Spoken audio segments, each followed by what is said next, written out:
C'est un feu XXL qui sévit dans le sud-ouest de la France. Il a déjà parcouru plus de 12 500 hectares de forêt. Plus de 44 000 personnes ont dû être évacuées. Les pompiers font face à des conditions météorologiques compliquées. On fait le point avec Philippine de Clermont-Tonnerre.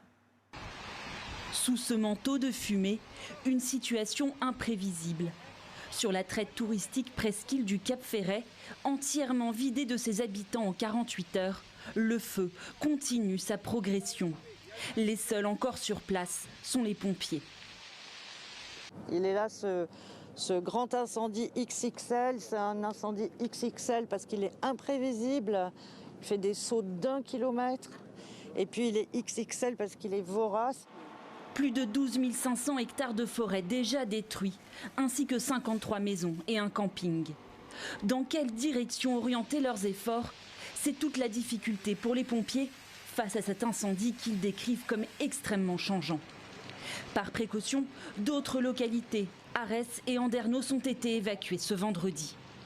Aux abords de celles-ci, des avions lancent du retardant pour protéger les habitations. Même urgence, 80 km plus au sud, dans les départements voisins des Landes, où un autre feu s'est déclenché jeudi, causé par l'incendie accidentel d'un véhicule. Voici ce qui reste de ce quartier de Biscarrosse. Des centaines de bâtiments brûlés ou entièrement détruits.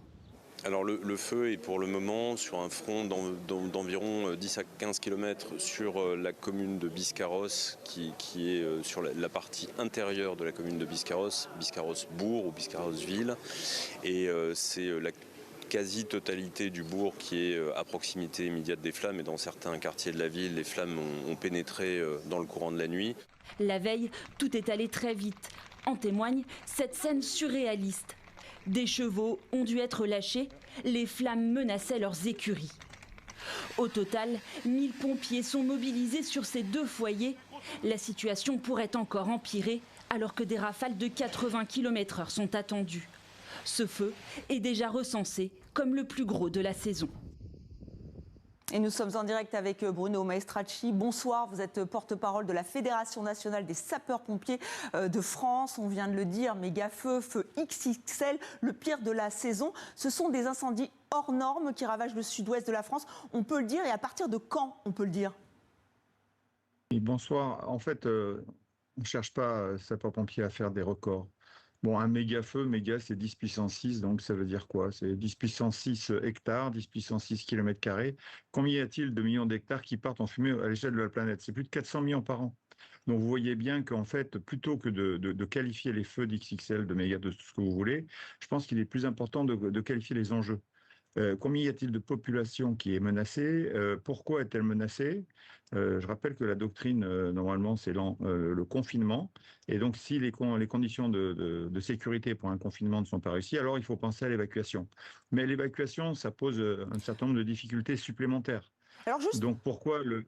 Juste, oui, on va revenir sur l'évacuation, pardon, mais là, on sent que on dit que la météo n'est pas favorable. Qu'est-ce qui peut aider les pompiers dans leur lutte contre ces feux? Est-ce qu'ils attendent la pluie? Qu'est-ce qui peut les aider?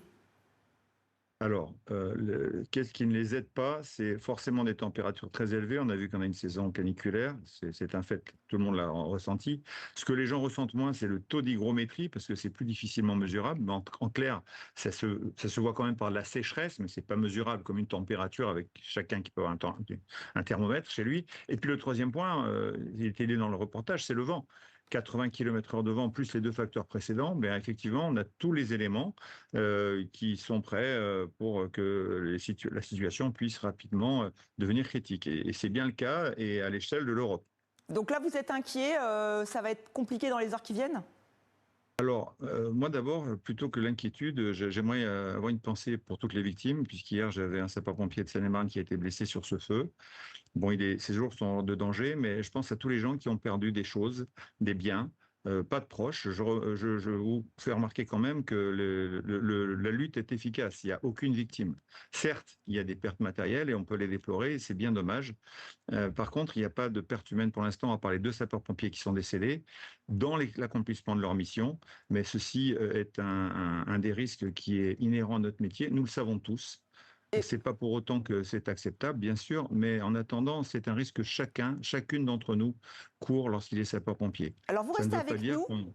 Vous l'avez dit, hein, la priorité des priorités, c'est vraiment d'évacuer. Et c'est pour ça, pour l'instant, il n'y a pas de victimes parmi les touristes, les résidents. On rappelle l'amplitude, 44 000 personnes au moins ont été évacuées, soit par la route, il n'y en a qu'une seule, soit par la mer. Inquiétude aussi en Espagne où 3 feux menacent l'ouest de Madrid. 2 d'entre eux ont fusionné. Ils ne forment plus qu'un seul brasier baptisé Sierra de l'Ouest. Près de 20 000 personnes là ont été évacuées ou confinées.